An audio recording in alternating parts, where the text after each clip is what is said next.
A town is full of buildings, some tall, some short, some wide, and some narrow.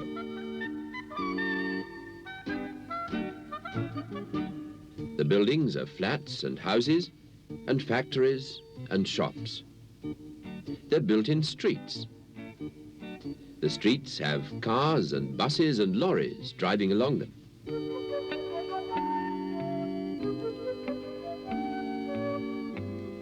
A river runs through the middle of the town. The river has large boats and small boats on it. There's a bridge across the river so that the cars and buses and lorries can get to the buildings on the other side.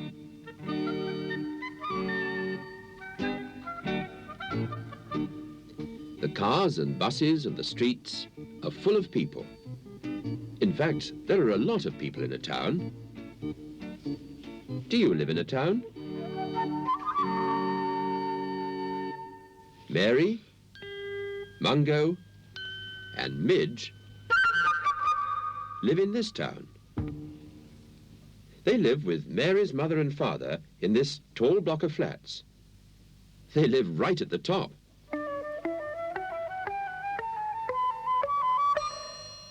There are 8 flats built on top of each other. Mary, Mungo and Midge live in the flat with the flowers growing in the window box. There's Mary. There's Mungo. And there's Midge. Mary, Mungo and Midge have a large sunny room to play in, a room full of games and toys and picture books. Mary's always very busy. She's always got something she wants to do. At the moment, she's seeing how high she can build her bricks. Mungo is helping her. Mungo is a wise old dog, so old and wise he can usually help Mary with whatever she's doing. Today, he's pushing the bricks over to her. He's got a very good flat nose, just made for pushing bricks. And where's Midge? There's a picture of him on the wall, but he's always very difficult to find because he's so small, and he runs from place to place very quickly. He's very inquisitive. That means he's always trying to find out things. Can you see him? I can't. He's not on the table and he's not on the chair. He's not in the toy cupboard. There he is, in that lorry. Midge is very fond of music. He's even learned to play his own tune on the flute. Listen.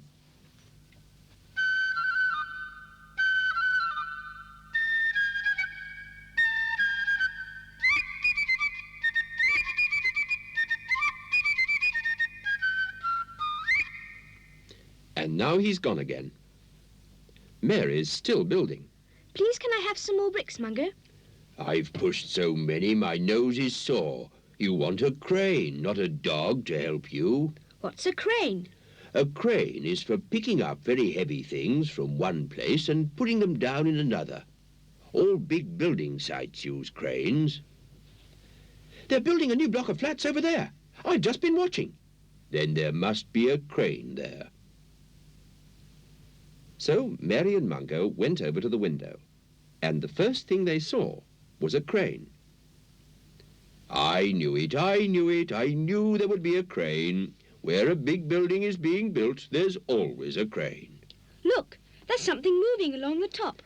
Something moving along the boom, you mean? Cranes have booms.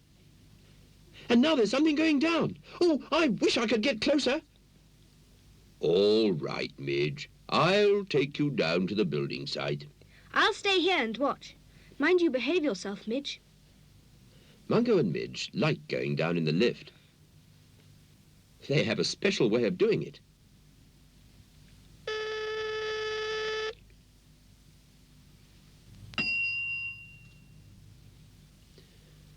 Goodbye, boys. Be good.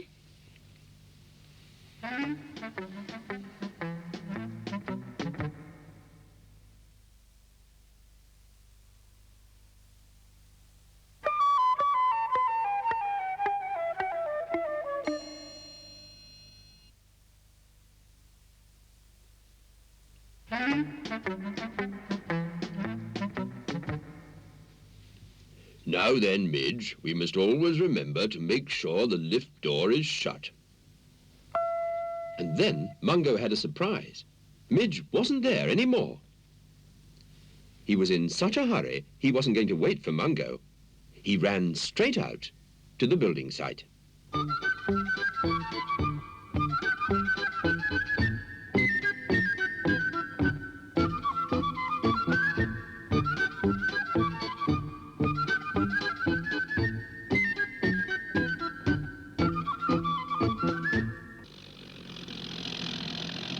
The building site was full of strange things. Machines for pushing earth away, and machines for mixing up cement and sand to make concrete. But at last, Midge found himself right underneath the crane. My goodness, it looks even bigger and taller and more enormous than I thought. Then, as Midge watched, the boom at the top started to move round. The big wooden tray hanging underneath it was full of bricks. The tray moved up and along and down onto the building so that the builders could build it even higher. Midge was very interested and very excited. Then he saw the empty tray coming back and down. And this time, Midge was so excited that he hardly noticed that the tray was coming down right on top of him. Midge knew that he must run. So he ran till he was in a safe place, and he could watch the big wooden tray coming down to the ground. Then Midge watched the builders fixing a big girder to the crane. A girder is made of steel, and it's used for making buildings stronger.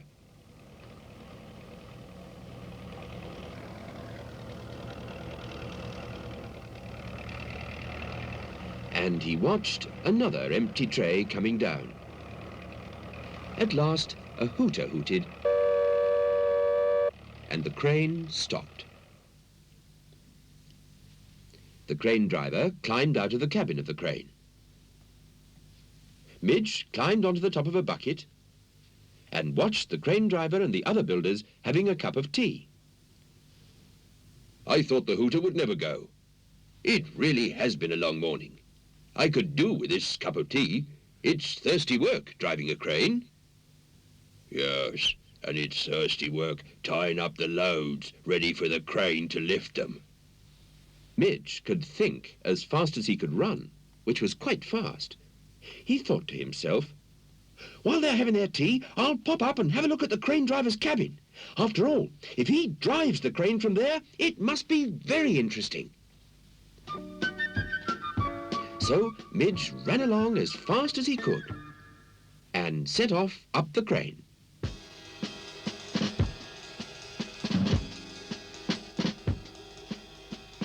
It was a long way up.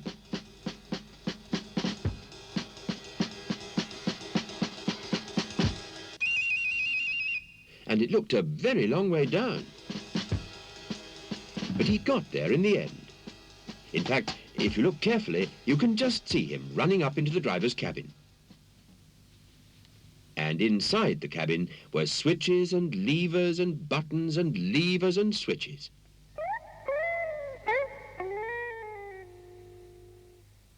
The builders were too busy drinking their tea to notice Midge. They didn't notice Mungo either.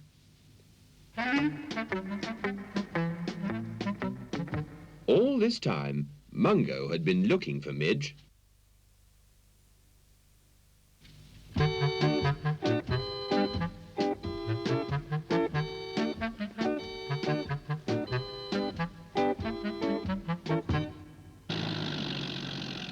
He saw the machine for pushing earth away, and he saw the machine for mixing concrete, but he couldn't see Midge anywhere, because Midge was high up in the crane driver's cabin, and Midge was very excited and very interested. Mungo sat down to get his breath back. He didn't know it, but he was sitting on the wooden tray which was fixed to the crane. And suddenly, Midge started the crane working. Poor Mungo, he got a very nasty surprise.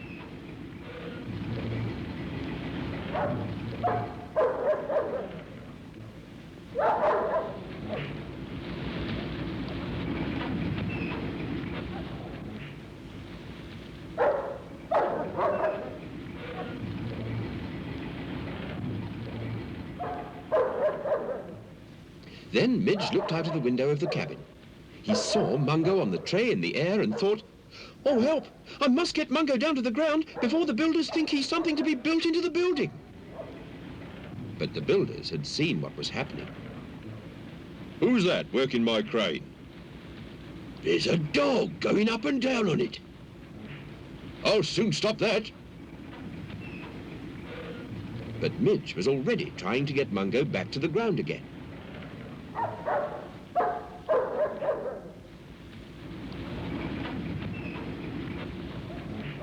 "That's not right, Midge. Try pushing it." "Yes, that's better." At last, Midge pushed the right lever the right way, and the crane took Mungo safely down to the ground again. By this time, the crane driver was nearly back in his cabin. He didn't see Midge coming down.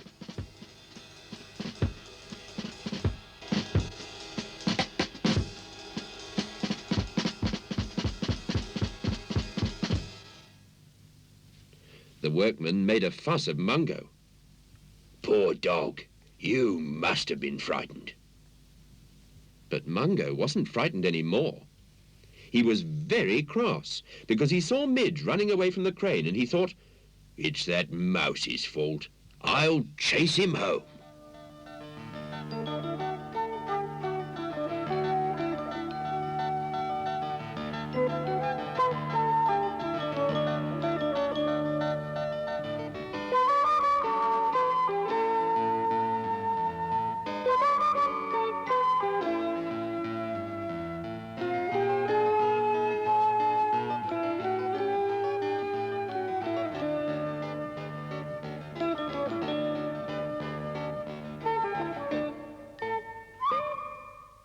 Midge got back to the block of flats first. Mungo was close behind him. Midge ran up the stairs.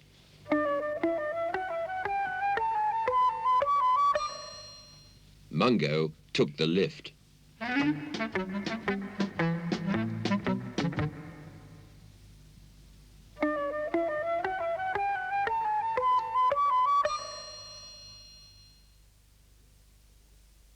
They met on the landing. Why are you both so out of breath? And Mungo, whatever were you doing going up and down on the crane? It was Midge's fault. Ask Midge. I wanted to find out how to make a crane work. Only I wasn't very good at making it do the right things at the right time. That's because you're only a mouse. Your head is too small to know about such things. Now, boys. Well, I do know what a crane does. It's got a long arm. Boom. It's got a long boom, and it picks things up and carries them across and puts them down. Yes, a crane picks things up and puts them down. You'd better stay in your lorry for a while to keep you out of trouble. That's a good idea, and I'll help Mary with her building.